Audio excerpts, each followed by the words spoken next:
up. That's not the only way, of course, that corporations increase their earnings. It's always nicer to have stronger GDP growth, but one thing where U.S. corporations in particular are very good at is restructuring the operations, finding ways to increase productivity and increase earnings and reorganizations along that line. And I think that's going to be a key thing that's going to help them outperform next year. And Dan, how should equity investors play the market as we approach year end?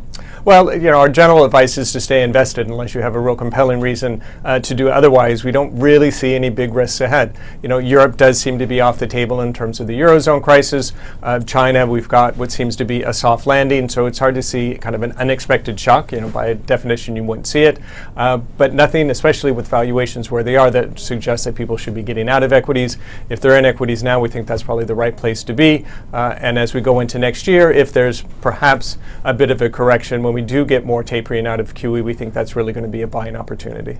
So hold off on cash, but new cash until a possible correction. Well, I don't know if you want to be too clever about it at the same time. Maybe that we won't get the correction. Maybe things will be just so smooth and the market adjusts without any problem, and you will have missed the upside between now and then. So we think now is honestly as good a time as probably later to be moving into the equity market. We've seen Twitter rise just about 25% this week, alone 35% over the last 2 weeks. Bitcoin just keeps going higher and higher. Housing prices have been strong. A bubble in the offing? Well, certainly not in equity markets, not with valuations where they are. With any particular stock, who knows? It really comes down to their own fundamentals. But no, we do not see the equity market as a bubble at all.